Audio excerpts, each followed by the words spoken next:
soit directement, soit indirectement. Il s'agit de notre cadre de vie et de toutes ces actions qui sont menées par les gouvernants pour nous le rendre sain et vivable. Bien de réformes sont engagées dans notre pays et des efforts consentis par les autorités pour gérer au mieux les déchets que nous produisons au quotidien, parfois avec des poches de résistance dans le rang de la population qui produit elle-même ces déchets. Dans ce contexte, nous avons un compatriote qui a sa petite idée sur la question et pense qu'il est temps de la partager avec nous, avec l'opinion publique.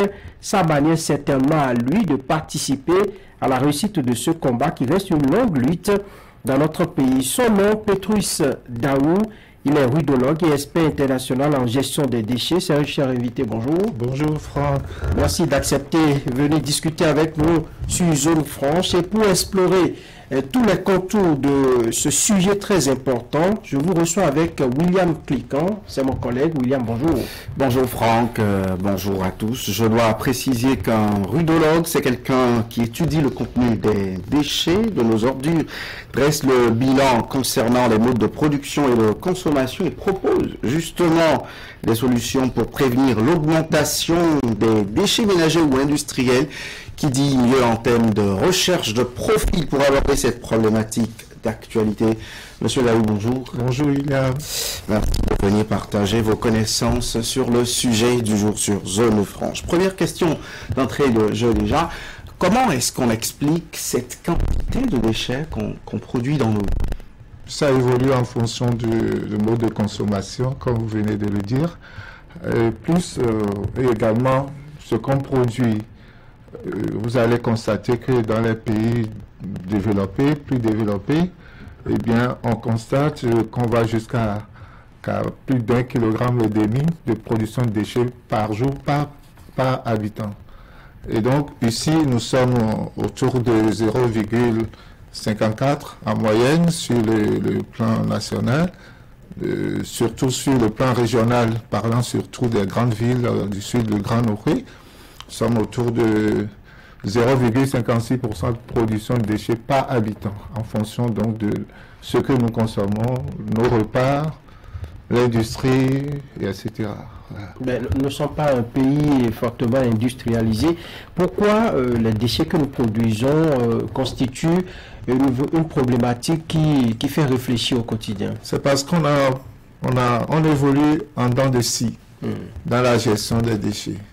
On évolue en dents de scie et nous sommes, parlant donc nous sommes dans la salubrité, dans l'hygiène publique de la salubrité, qui n'est pas seulement une question de propreté, mais une question de responsabilité, d'organisation et d'efficacité. Ces trois éléments ne sont pas forcément observés, respectés. Et donc, on se trouve souvent en face de recommencer. Donc, chaque fois, on est en face d'un système dans d'autres pays, pour ce que j'observe au Bénin, qu'on veut toujours recommencer ce qui est déjà acquis dans le processus de salubrité de la gestion des déchets, surtout de la gestion des déchets. Si nous prenons une ville comme Parakou dans le septentrion ou Cotonou dans la partie méridionale, quel type de déchets produisent les habitants de ces milieux urbains? Je vais parler beaucoup plus de Grand Nord-Ouest. Le Grand Nord-Ouest qui prend Cotonou, Porto-Novo, Saint-Mépodi, Abomey-Calavi et Ouidah. Eh bien, dans nos poubelles, dans cette zone, dans ce grand métropole, eh bien, nous avons plus de 50% de biodéchets. Qu'est-ce que ça veut dire? Biodéchets, c'est les biodégradables. Les bio qui peuvent être transformés. Et avec ça, il y a une destination propre à ça pour fabriquer du compost et l'utiliser dans l'agriculture. Non seulement dans l'agriculture de façon générale, dans l'agriculture urbaine. Et ça, on peut arriver à cela. On l'a fait dans le cadre du projet Puy-Génie. On a fait un certain nombre, quand vous prenez par exemple, il y a une expérience qui a été mise en place dans le cadre du projet Puy-Génie qui concerne la zone qu'on a appelée la zone stratégique de Cotonou qui prend Cocotier, Révive jusqu'à Ganri. Donc vous voyez un peu cette zone Kadiaou et tout, où on a constaté que les déchets qui sont produits par les habitants de cette zone sont à plus de 95% revalorisables. Donc, c'est des déchets qu'on peut valoriser. Comment cela s'explique? Vous parlez de milieu UP de Cotonou. Oui. Est-ce qu'ils ont un niveau de vie largement... C'est-à-dire qu'il y a une corrélation entre le train de vie et les déchets que nous produisons? Forcément. Par exemple, si vous êtes habitué à ne délayer que de farine, gari pour vous nourrir, vous n'allez pas produire autant que ceux qui habitent dans ces zones-là, qui vont dans les supermarchés, les boîtes, les emballages, etc. et tout. Et des gens de ces zones-là qui, bon, quand c'est périmé, on jette. Bon, le pauvre de l'autre côté, il met son repas au feu chaque fois. Vous voyez? Et puis dans cette zone, on a également le secteur qu'on appelle Horeca, hôtel, restaurant et cafétéria, qui sont des grands producteurs de déchets bio, qui sont des grands producteurs de déchets qu'on peut valoriser, les déchets plastiques, etc. Alors l'expérience qui est faite, on est arrivé à constater que 95% de ces déchets peuvent être valorisés. On se retrouve donc avec 5% de déchets qu'on peut dire qu'on peut mettre à la décharge. Alors dans le cadre de ce projet, on a fait une expérience de tri à la source. Pour mieux gérer les déchets aujourd'hui, il faut commencer par éduquer la population. Je vais en revenir.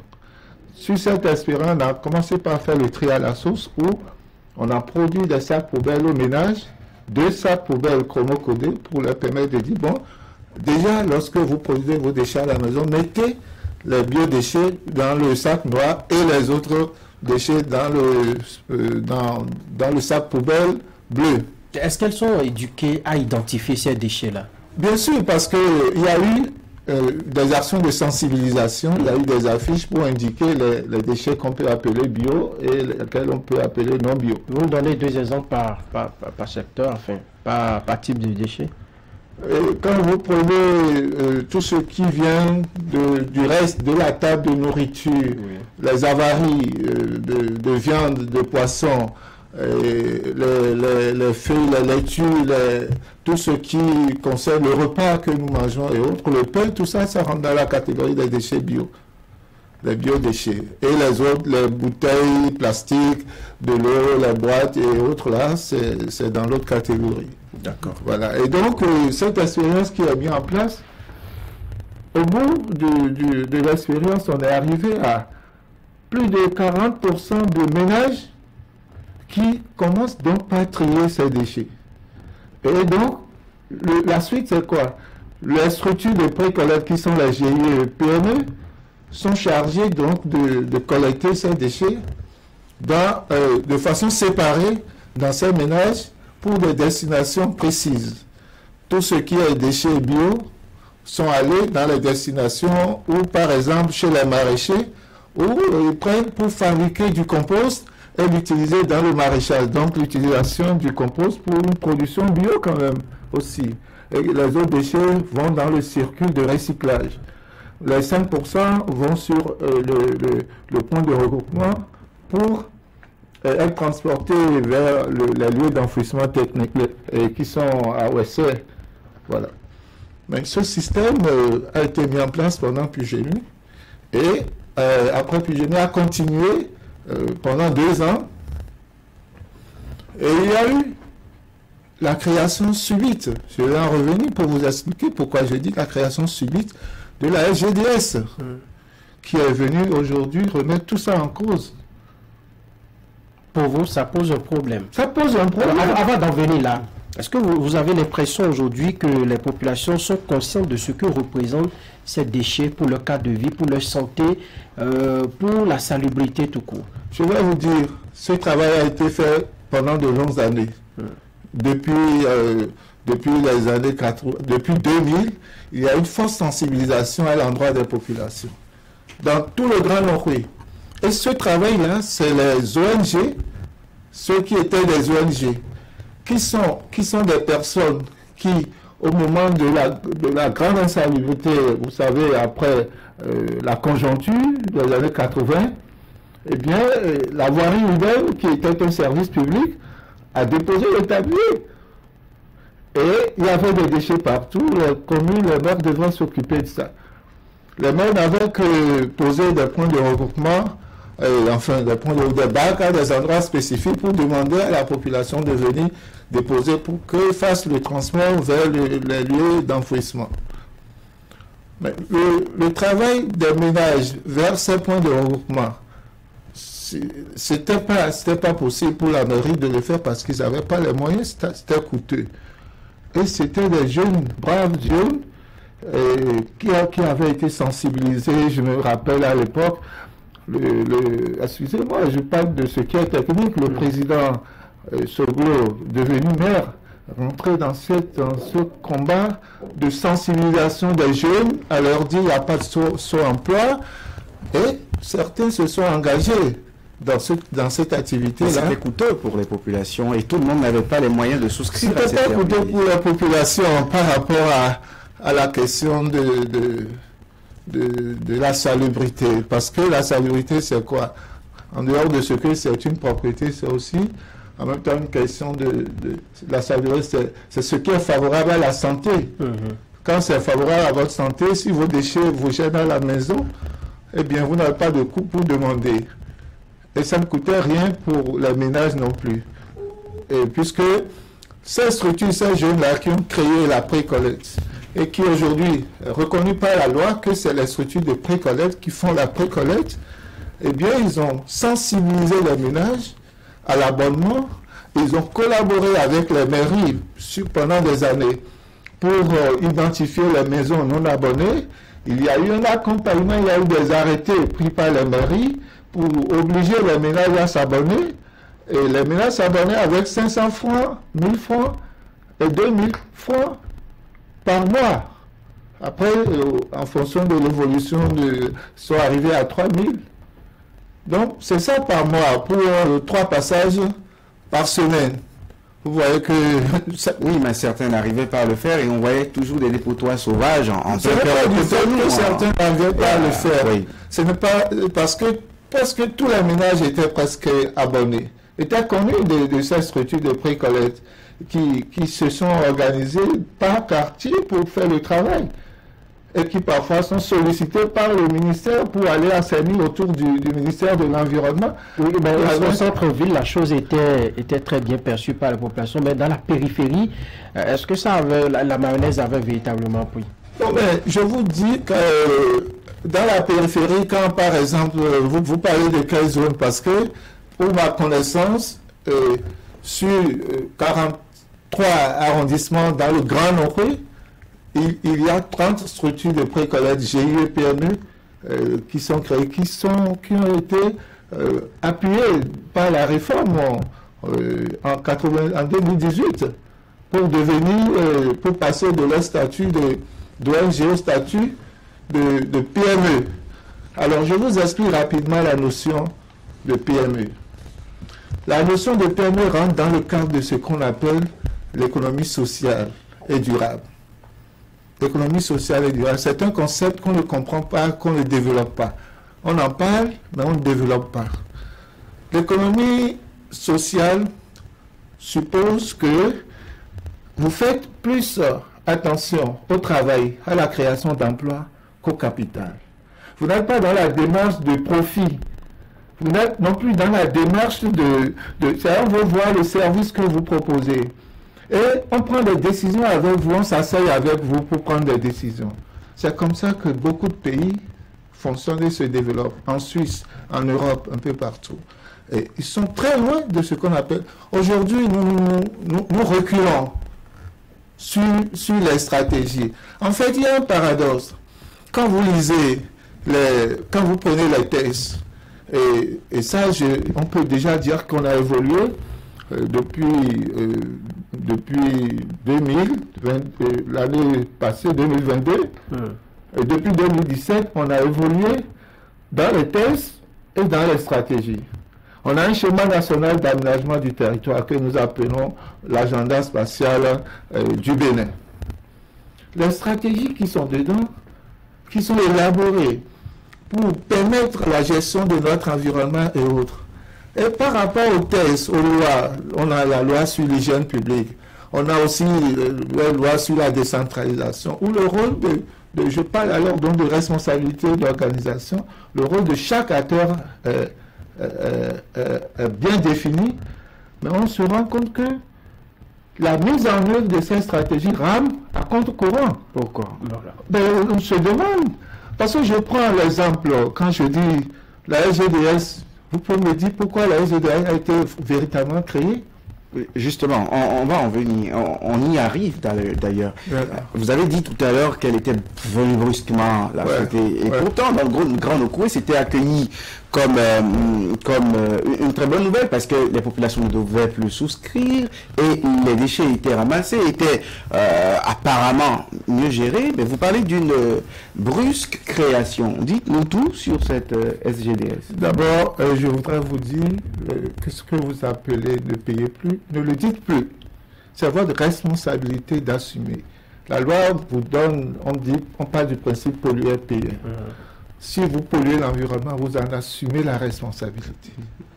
C'est sur cette base-là que les structures de précoce viennent vous chercher vos déchets à la maison. Sinon, il vous revenait vous-même d'aller les déposer dans le centre les points de regroupement. Donc, le service qui est rendu 12 fois par mois, on vous demande 2000, on vous demande, il y a même les structures de précoce qui ramassent pour des gens qui ne payent pas. C'est aussi là la notion de l'économie sociale. On est préoccupé par le travail qu'on veut faire. On est préoccupé par le résultat.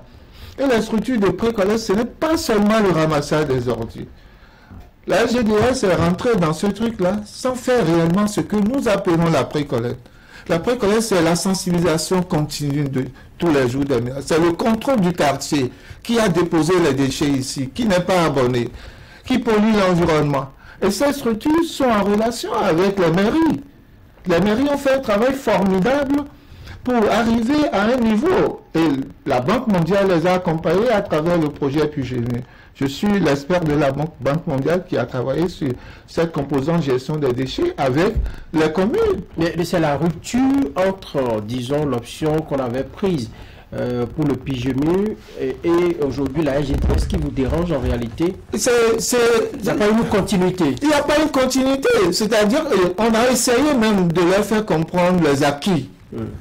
Je parle des acteurs, des nouveaux acteurs qui sont, ces cadres-là qui sont allés proposer la création d'une société de gestion des déchets. Écoutez, aucune société ne peut être une société de gestion des déchets. Pourquoi? Une société est à la recherche de profit. Une société est à la recherche de profit. Mais il y a des sociétés d'État pour le service public. La loi n'a pas donné prérogative à l'État de faire la collecte et le traitement des déchets. Que dit la loi? La loi confie aux mairies la collecte et le traitement des déchets. La loi confie aux structures de précollecte la précollecte des déchets.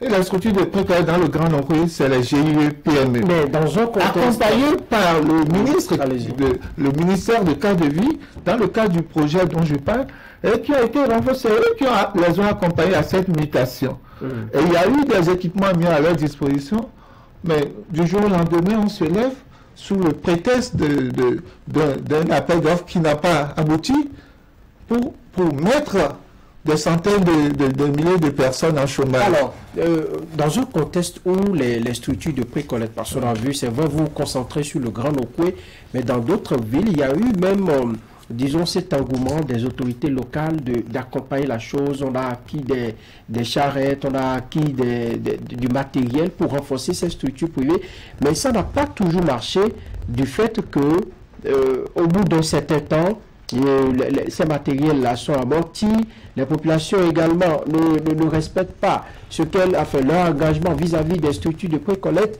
Et puis, il y avait ces problèmes. Dans ce contexte-là, l'État a voulu quand même renforcer. C'est un faux procès qui a été fait à dessein. J'ai suivi le processus, par exemple, au niveau de la ville de Moi, non, la ville, c'est nouveau. Non, la SGDS est en train d'aller là-bas parce qu'il y a un financement. Il y a un financement qui est prévu. La SGDS n'y va pas sans rien. Et il y a des structures... C'est de façon progressive, non? Pour aller dans toutes les villes. Ne dites pas ça. Il y a une remise en cause de l'ordre législatif. La loi dit les mairies font la collecte et traitement des déchets. Le code d'hygiène dit en son article 18, la pré-collecte, c'est les structures de pré-collecte. Une structure, c'est quoi? Ce n'est pas des individus. Ça veut dire qu'il y a une organisation mise en place. Et là, c'est des privés. Et on a dit les PME. Pourquoi on a dit les PME?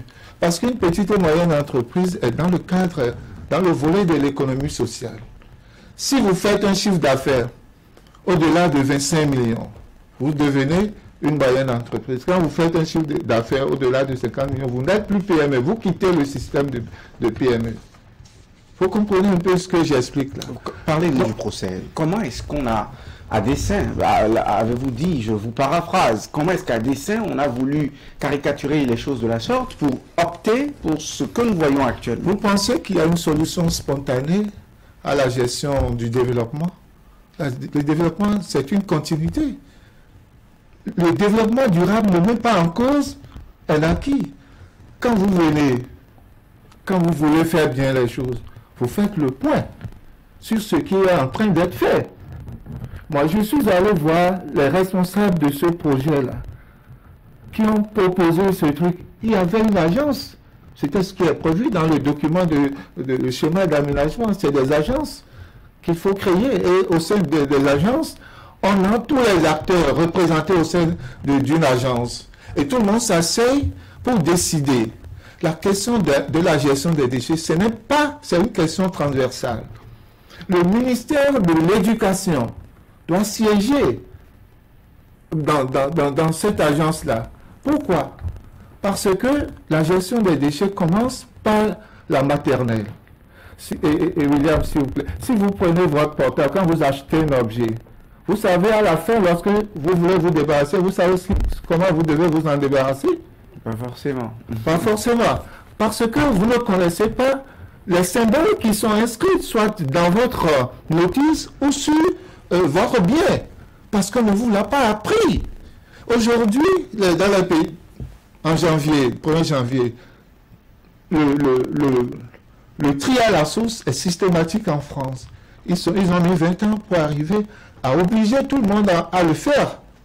Alors, déjà au primaire, à la maternelle, on vous apprend que ceci, c'est plastique et il ne faut pas le mélanger aux déchets dégradables qui peuvent connaître d'autres transformations. Et déjà, on vous l'apprend et on dit, ceci, c'est toxique, ça ne peut pas rentrer dans les déchets ordinaires. Vous comprenez ce que je dis? Et on évolue avec, on grandit, et chaque fois, l'État a l'obligation de travailler dans le sens d'élaborer les normes, de veiller à ce que l'assainissement sain dont nous rêvons soit une réalité, soit appliqué. Quel est le procès qui est fait aux PME? Non seulement aux PME, mais aux mairies. Les mairies ont pu faire ce qu'elles ont fait jusque-là. Parce que jamais l'État central, depuis la décentralisation, je ne parle pas d'une période donnée, je parle depuis la décentralisation, jamais les mairies n'ont reçu les moyens financiers qu'il faut pour faire face à la gestion des déchets. Jamais. Et on leur transmet la compétence, mais pas les ressources. Et pendant longtemps, ils ont pu faire ce qu'ils ont fait, et c'est ainsi que la Banque mondiale est venue accompagner ce projet-là. Les ouvrages qui sont construits, les points de centre de transfert, le renforcement, la formation, tout ce qui est fait dans le cadre du projet PUGEU, c'est aux actifs des mairies. Donc, ce processus-là est arrivé à un niveau où, quand la nouvelle administration est venue, a dit, bon, devrait en fait faire un point.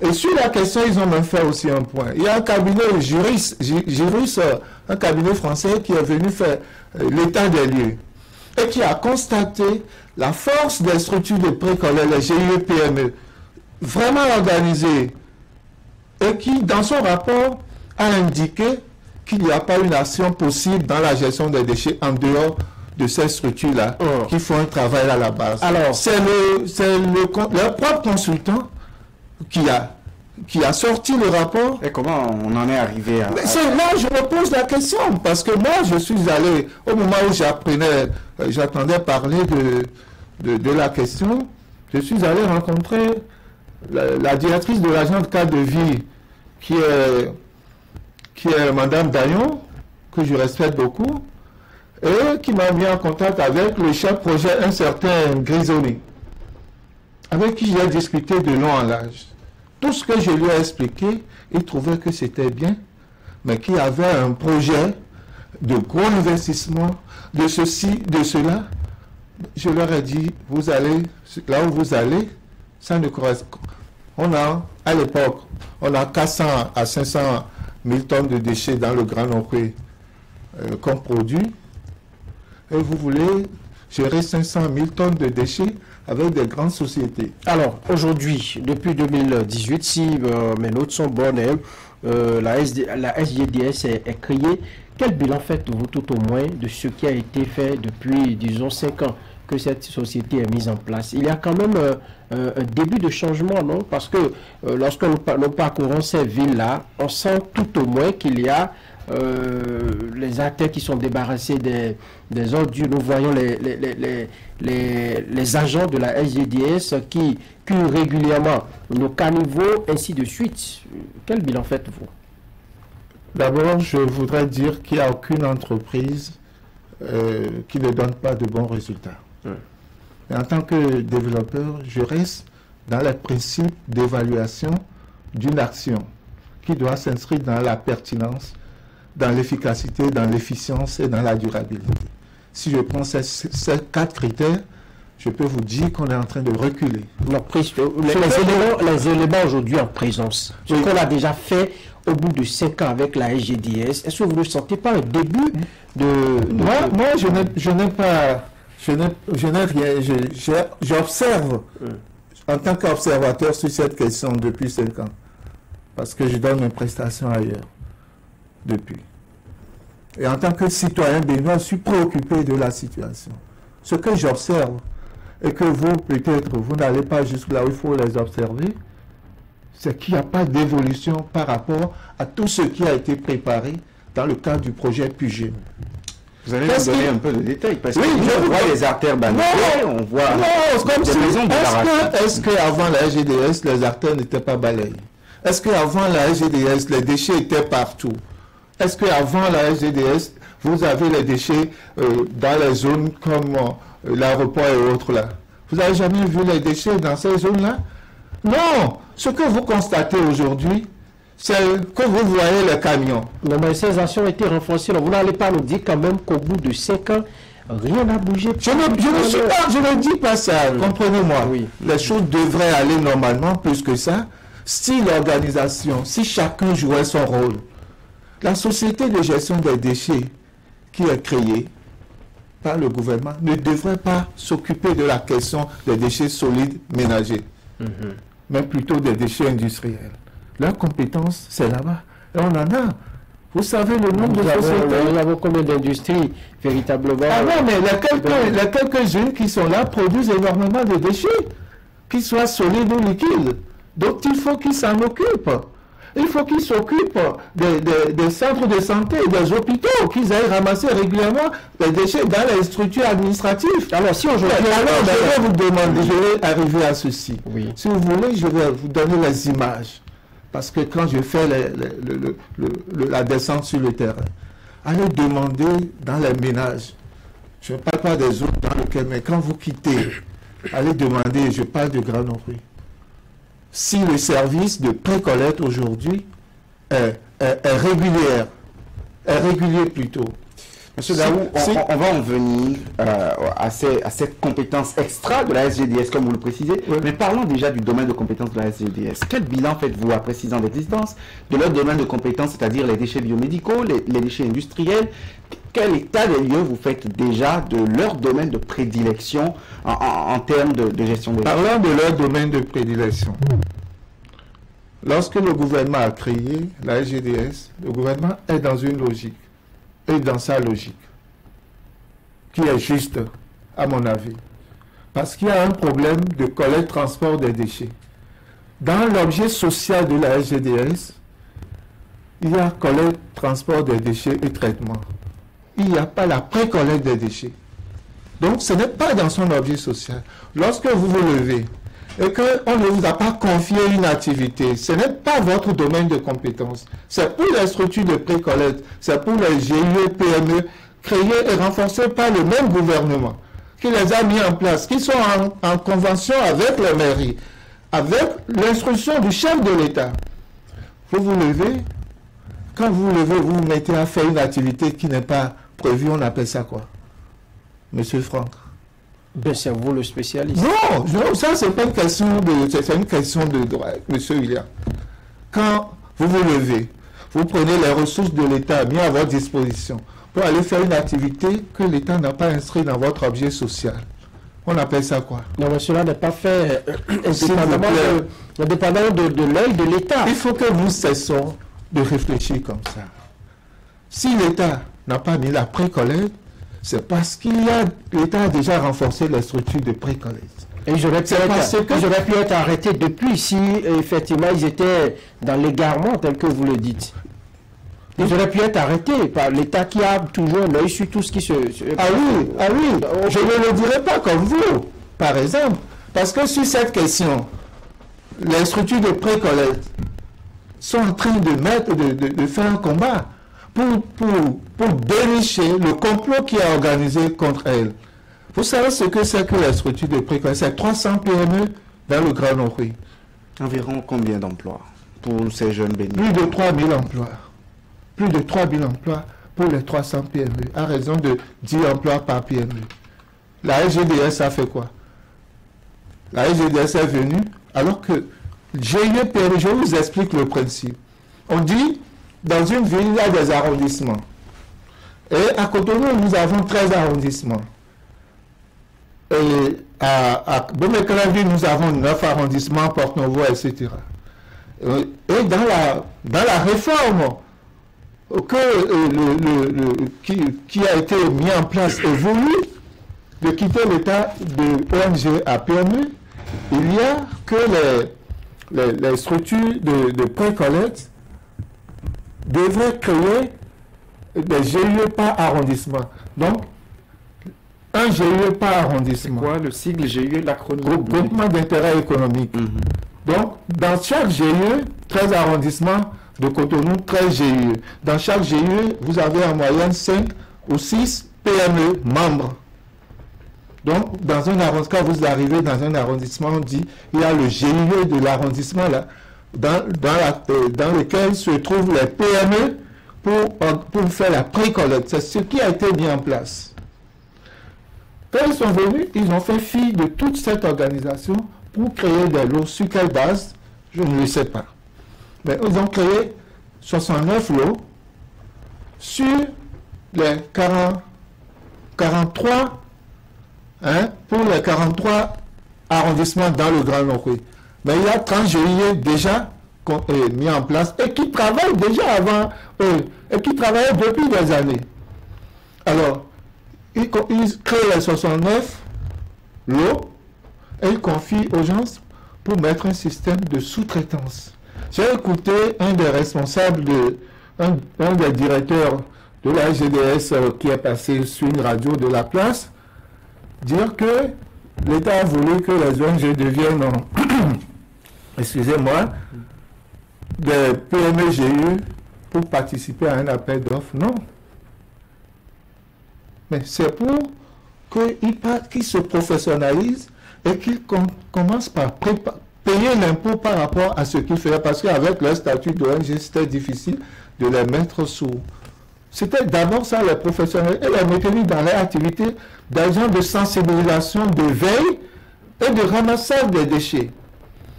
Le système qu'ils ont mis en place, je vous dis, descendez, allez poser des questions aux ménages. Ne restez pas dans nos milieux que vous voyez déjà. Et voilà, moi par exemple, comparativement à ceux qui m'enlevaient des déchets, je payais 3 000 par mois, eh bien, Ça fait longtemps qu'on ne vient plus régulièrement enlever mes déchets. Non, vous présentez aujourd'hui les PME-GU, tels que vous les appelez, les structures de précollecte, oui, comme des solutions toutes faites. Mais dans la réalité, ce ne sont pas des structures qui respectent toujours leur engagement. Comme je vous l'ai dit, il y a des ménages qui ont des déchets qui durent 1 semaine, 2 semaines, et qui ne voient jamais venir ces structures de précollecte. À un moment donné, il faut reconnaître que ces structures de précollecte-là ont manqué de moyens, étaient essoufflées. Donc l'État, visiblement, a voulu apporter, disons, du sang neuf dans cette... Alors quand une structure est étouffée, qu'il faut apporter du sang neuf, il faut l'injecter, c'est ça? Peut-être que la société va faire son temps et après les regroupements, vous savez, évoluer.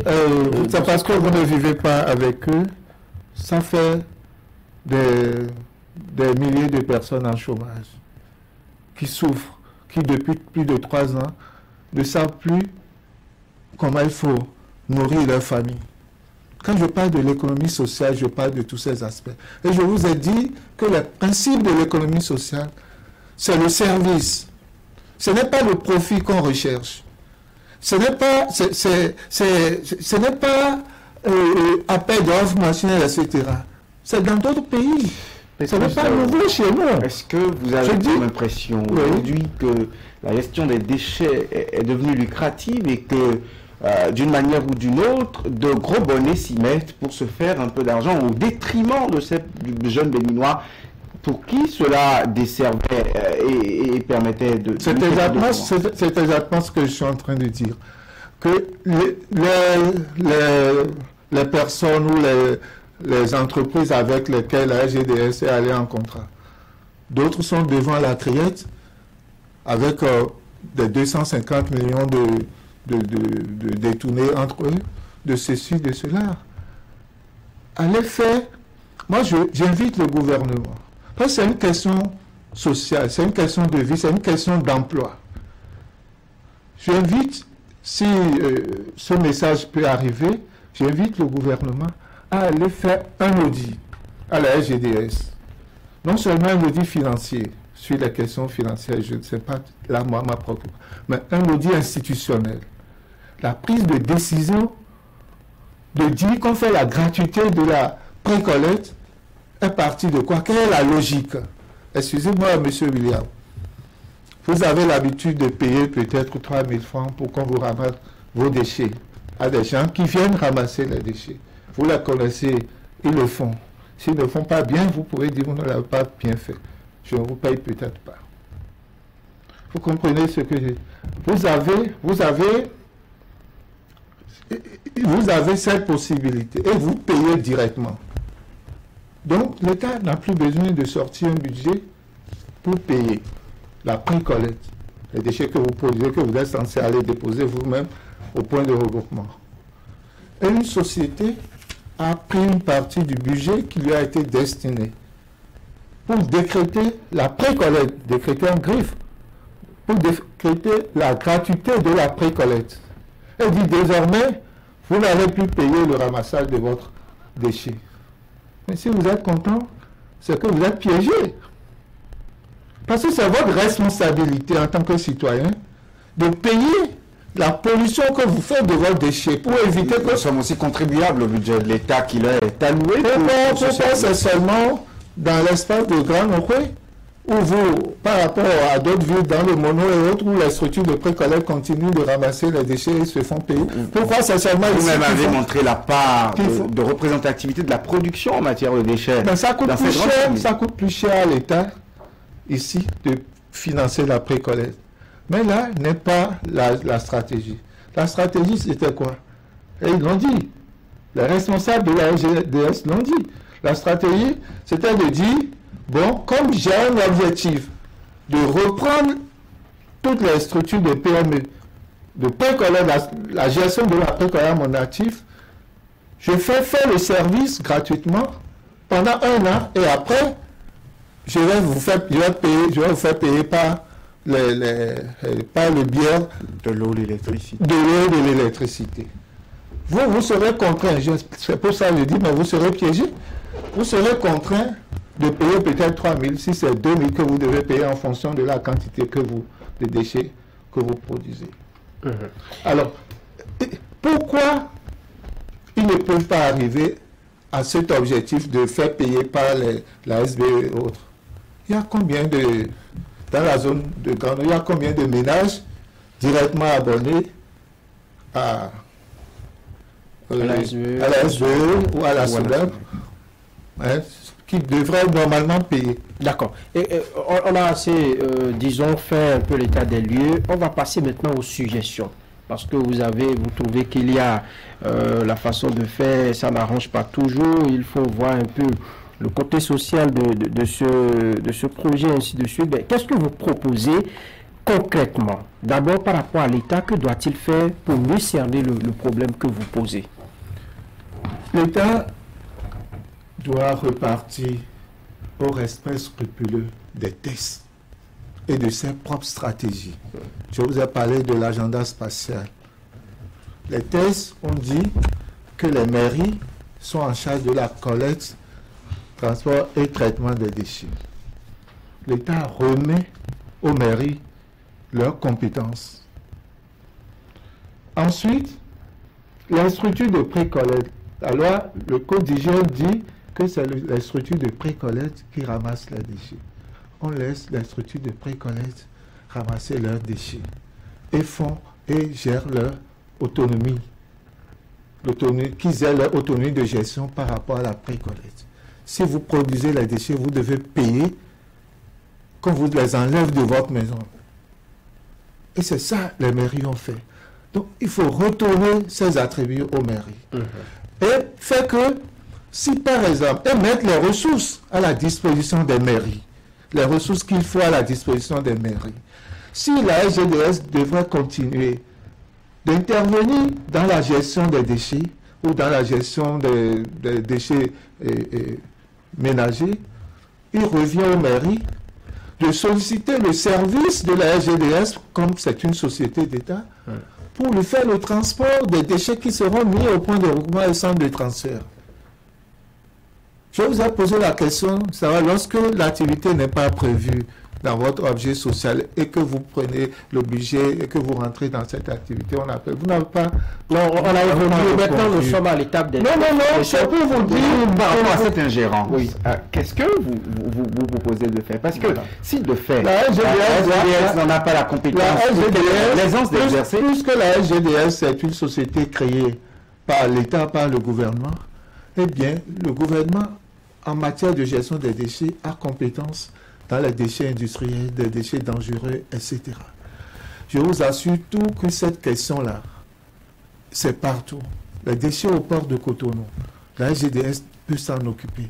Les déchets de tous les hôpitaux du Bénin, des usines, et tous ces déchets dangereux et autres là, la SGDS a de quoi s'occuper que de venir s'ingérer dans les compétences des mairies. Bon, mais maintenant, si l'État veut ça comme ça, qu'est-ce qu'il faut faire? Si l'État a décidé de confier ça à une société, c'est l'État qui a pris la décision. Qu'est-ce qu'il faut faire? Moi, je fais évoluer l'activité. Je voudrais dire, j'ai entendu l'un des directeurs dire que pour un certain nombre de contraintes, les mairies ont été obligées de remettre leurs compétences à l'État et l'État a remis ça à la SGDS. Est-ce que la loi demande à quelqu'un de remettre sa compétence sous une contrainte? La loi demande simplement qu'on l'applique. Non, vous savez que ce n'est pas un discours qui est nouveau. Dans d'autres matières aussi, c'est un argument qui a été évoqué, que les mairies sont débordées, donc il faut peut-être que l'État central vienne assurer des fonctions au sein des mairies. Oui, attendez. C'est facile de faire des procès d'intention. Quel est le rapport qui montre que les mairies, depuis la décentralisation, sont débordées? Et pourquoi ces mairies sont débordées? Vous avez un rapport sur ça? Non, moi je ne conviens pas avec de leur argument, mais c'est pour vous rappeler que c'est un argument qui est récurrent et ce n'est pas que dans le domaine de la gestion. Vous devez vous en préoccuper en tant que journaliste. C'est justement pour ça que nous faisons la question. Quand un directeur vient que les mairies ont été contraints, et c'est pour ça qu'ils ont confié, mais c'est une fuite de responsabilité. Vous avez élu les maires pour qu'ils remettent leurs compétences sur pourquoi vous les avez élus. Ils sont là. Est-ce que vous soutenez que avant l'avènement de la SGDS, que tout allait bien dans la gestion des déchets au niveau des communes? Depuis, je ne dis pas que tout allait bien. Si et je dis que la solution n'est pas celle-là, parce que cette solution n'est pas durable. Laquelle est durable? La SGDS n'est pas une solution durable. Elle n'est pas une solution prévue par les stratégies, ni les lois. C'est une solution, on peut dire que c'est une solution d'attente. Mais cette solution d'attente vient à un moment où il faut tout simplement continuer d'accompagner. Est-ce qu'aujourd'hui, M. William, les ressources qui devraient être mises à la disposition des mairies sont mises à leur disposition pour faire face à leur attribution? Ce sont ces questions-là. C'est là que vous devez aller. Ne restez pas sur les trucs superficiels, les jugements de... non, c'est pas superficiel. Vous avez envie de comprendre. Quand vous avez dit que vous êtes spécialiste et c'est sur la base de cette voilà. Alors, que vous avez fait. C'est pourquoi je vous fais la question de savoir est-ce que tout allait bien au niveau des mairies avant l'avènement de la SGDS. Je vous dis, on ne peut pas dire en matière de développement que tout va bien. Mais on cherche toujours des solutions d'amélioration. Et si la SGDS c'était une solution, mais on ne remet pas en cause. Le développement durable, ce n'est pas la remise en cause des acquis Alors, est-ce que vous auriez souhaité que la SGDS, par exemple, rappelle les structures de pré-collecte, qu'on établisse une sorte de collaboration et qu'on les remette sur le terrain, quitte à la SGDS de s'occuper maintenant des grosses questions. Merci pour la question. Ce que je propose dans ce cadre-là, c'est la SGDS, la mairie et les structures de pré-collecte. Okay. Les trois grands acteurs s'asseyent. Quelle est la compétence des structures de pré-collecte? Votre cahier de charge, c'est ça, on connaît déjà. Vous n'avez pas le passé, vous avez démontré de quoi vous êtes. Quels sont vos exigences aujourd'hui pour être sûr que vous allez bien continuer? On fait le point. La SGDS, dans ses compétences, peut-elle faire la collecte transport des déchets vers la décharge? Les mairies, quel est le rôle des mairies sur la question? Les mairies continuent. Les mairies, c'est des institutions républicaines qui ont des directions techniques. Toutes ces directions techniques, du jour au lendemain, ne sont plus tellement efficaces pour que ça soit au sein d'une société. Excusez-moi, j'allais vous le dire, mais quand on parle de gratuité, mais ce n'est pas de la gratuité qui vous avez déjà évoqué la question. Je vais vous dire ce qu'on a joué, ça m'a échappé. Mais on dit, les entreprises qui ont été recrutées, on dit, bon, vous apportez les déchets, on vous paye par rapport au nombre de tonnes. En réalité, on achète les déchets. Mais quels sont les déchets qu'on achète? Parce qu'on peut acheter les déchets qui viennent au port. Lorsque les Européens font débarras, envoient leur armoire, frigo et autres, là, qui descendent chez nous, là, nous les achetons aisément. Mais quand vous achetez les déchets solides ménagers, là, avec l'argent de l'État, alors que ces déchets, ceux chez qui vous achetez, vous faites acheter ça, payent déjà aux structures qui peuvent le leur ramasser là. Quelle est la valeur ajoutée au budget de l'État? D'accord, on va évoluer. La SGDS se concentre dans la recherche de solutions. Elle se dotera suffisamment de matériel assez suffisant pour faire la collecte, transport des déchets. Alors, quelle est la part de responsabilité des populations pour réussir ce combat-là de lutte contre les déchets, de gestion des déchets dans notre pays? Mais chaque acteur a la responsabilité des populations. Des populations. La population n'attend que les autorités. Les autorités qui disent ce qu'il faut. La population, lorsqu'elle est sensibilisée, elle va faire ce qu'on lui demande. Vous savez que dans les ménages, on n'a même pas des poubelles. On n'a même pas des endroits où on regroupe les ordures. On va les jeter juste... La SGDS avait initié le problème de poubelles entre-temps. Homologuées et autres là.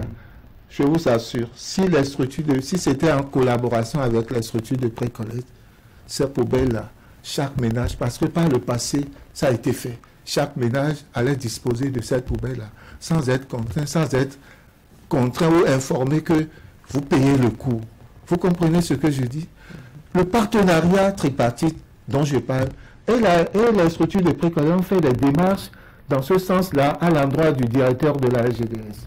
Le nouveau directeur, qui est un monsieur très ouvert et qui comprend les choses, qui est un monsieur très ouvert, et on évolue.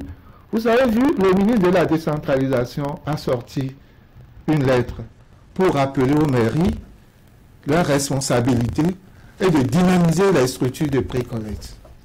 Ça veut dire que quelque part, les mairies ont besoin d'être dans leur activité. D'être impliqué. Il faut simplement aller sur cette table-là, que le gouvernement mette tout le monde ensemble. D'accord. Monsieur Daou, nous allons dire un mot du secteur de l'essence de contrebande. Ouais. Juste un mot. Hein. Ouais. De la lutte contre le paillon, on en est aujourd'hui à la réorganisation un peu des acteurs du secteur avec la construction des mini-stations, en commençant par la ville de Cotonou, pour évoluer vers d'autres villes progressivement. Est-ce que selon vous, la meilleure approche prise par le gouvernement, trouvée par le gouvernement? C'est quelque chose qui avait été expérimenté par le passé et qui n'a pas donné le résultat. Ce n'est pas nouveau. Mais ce que je crains, quand vous parlez de l'essence paillon, ce n'est pas le vrai problème. C'est une pollution chimique. Ceux qui vendent l'essence paillon là sont dans une certaine mesure contraints d'être exposés tous les jours à une petite mort. Si on vous donne le rapport de ce que la vente de l'essence là fait sur la santé de la population, vous n'allez pas vous en sortir, vous n'allez pas vous en revenir. L'essence de contrebande. Est-ce que vous, dans une ville, vous avez jamais vu dans des villes sérieuses que pendant des décennies, on vend de l'essence au bord de la voie? Il y a une décision à prendre. J'ai l'impression qu'on caresse le problème dans le sens de son problème. Il est profond, il est réel. On dépend en matière de capacité d'approvisionnement de notre marché en hydrocarbures. Aujourd'hui, il y a des stations qui se multiplient, des vraies stations. Ce n'est plus une question de dans une partie du pays. Oui, mais il faut prendre cette option que de parler de mini-stations. Je vais vous dire, quand le ministre de la décentralisation a demandé aux mairies de reprendre en main l'activité, nous, on a fait une démarche vers les mairies. Les structures de précollecte, il y a 15 ans, ou 20, étaient aussi des gens qui vendaient de l'essence, comme ils faisaient des émissions. C'est la sensibilisation qui les a amenés à quitter l'activité pour entrer dans la précollecte. Moi, j'ai fait une démarche vers les mairies. Mais très tôt, d'autres également retournent dans le secteur. Aujourd'hui, le nombre grossit de jour en jour, au lieu de diminuer depuis le régime Kérékou, en passant par Sogo, est-ce que vous proposez autre chose à des gens qui savent que vendre de l'essence est nuisible pour leur santé? Mais ils laissent. C'est un défaut du mieux. Ça n'est pas. Je vais vous dire par exemple, sur cette question précise que vous avez posée. À Cotonou, il y a plus de 456 points de vente de l'essence frélatée. Dans le dispositif, allez faire votre enquête pour savoir si aujourd'hui, les mini-stations là, est-ce que c'est les points qu'on a identifiés là, les vrais vendeurs là, est-ce que c'est à eux qu'on veut construire? Allez faire votre enquête. Allez faire votre enquête. On leur a demandé de se regrouper. Donc moi, j'ai eu la chance de... Je vous dis, laissez ce qui est dit. Non, on est allé au contact des acteurs. Je vous dis, on a demandé aux acteurs de se retrouver pour former des fédérations. Oui. Ce n'est pas... Ce que vous dites, je vous dis, allez plus pour comprendre si vous voyez par exemple un jeune homme ou bien un père de famille qui est obligé de prendre la bouteille et autres et verser l'essence dans votre moto, dans votre véhicule, là. Allez lui demander si il est aujourd'hui, lui personnellement, associé à cette question de mini-station. Allez lui demander ça. Parce qu'il y a un problème. On a l'impression que quand les pauvres se battent pour sortir, monsieur quelque part, si aujourd'hui, quelque part, attendez, écoutez ce que je veux dire. C'est mon constat, c'est mon constat. Les pauvres gens, quand ils essayent de sortir de la pauvreté, on a l'impression qu'il y a d'autres qui sont là et qui sont plus forts et qui disent « Ah non, si vous arrivez là, je vais vous phagocyter pour vous sous-traiter. » Donc vous allez toujours devenir des gens toujours pauvres. C'est ça qu'on observe dans ce secteur-là. D'accord. Même si aujourd'hui, on lance un recensement national avec des structures qui ont les moyens et tout, est-ce qu'on peut recenser tout le monde? Est-ce que c'est bien possible d'avoir tout le monde dans la base de données? Tout le monde qui vend des essences ou bien... Non, je dis, mais dans n'importe quel domaine. Si nous prenons le RGPH, ce qui est en cours, lorsque nous prenons, on ne peut pas dire qu'on va recenser toute la population et avoir des données qui reflètent réellement disons, le nombre de filles, de garçons, d'hommes. On peut avoir des données. On peut pas. Non, bien sûr, il y aura toujours on n'aura jamais. Mais c'est des exceptions. Et ça ne vient que comment ça c'est des exceptions qui, lorsqu'ils ne sont pas dans le dispositif, rattrapent. Les exceptions, là, c'est le petit pourcentage que vous pourrez constater. Mais ce recensement qui est en cours, qui est une très bonne chose, ça va nous donner une vision claire pour savoir les décisions qu'il faut prendre. Mais encore une fois, je vous dis, le gouvernement va dans un sens, mais les cadres qu'on met en place, lorsqu'ils veulent mettre en application les décisions du gouvernement, eh bien, je me demande quel intérêt. Est-ce que c'est l'intérêt général ou c'est dans le sens que le gouvernement... Mais je constate que ce n'est pas dans ce sens. Et le cas, c'est le cas de la SGDS. Le gouvernement n'a jamais demandé à la SGDS d'aller faire la précollecte. Sur la question de l'essence de contrebande. Oui, la question de contrebande. Vous avez dit qu'il y a des stations qui sont en construction et autres. Mais comment faire pour que le dernier béninois de quelque part Kaoubago ou quelque part Péoko ait de l'essence à plein temps et de la pompe? Que faire pour réussir cela?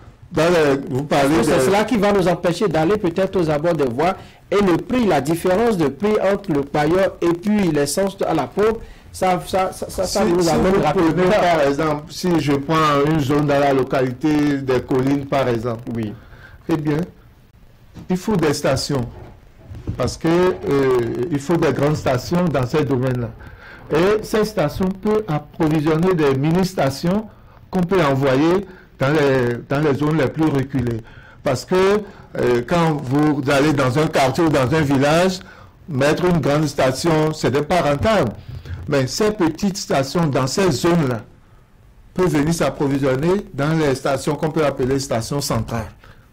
Et donc, il y a un réseau d'approvisionnement. Mais il faut mettre quelque chose en place de sérieux.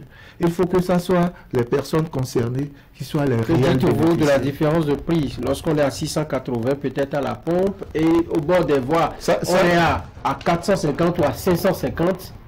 Ça dépasse mes compétences. Ah bon, il faut en parler, il faut en parler parce que c'est cela qui fait que le choix est vite fait par les populations. Oui. Dans mon engin, j'ai 800 francs dans ma poche, je sais que je vais passer la journée avec ces 800 francs.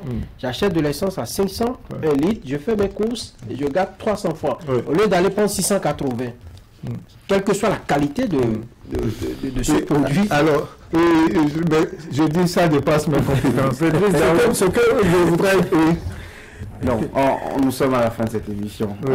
On ne va pas parler de ce qui dépasse vos compétences. Non. Mais sur le sujet de votre compétence, vous êtes expert international en gestion des déchets et rudologue. À la fin de cette émission, que diriez-vous en conclusion? Oui, je dirais tout simplement que je voudrais parler d'abord à mes structures de précollecte. À vos structures? À mes structures de précollecte. Quand je parle de mes structures, ils me connaissent. Je fais partie de cette famille. Avant d'aller à la banque, j'étais Vous avez des jeunes qui s'investissent dans le domaine? Pas que moi je ne suis pas acteur, je ne suis plus dans le domaine de la presse. Ça fait depuis 20 ans, je ne suis plus acteur de précollecte.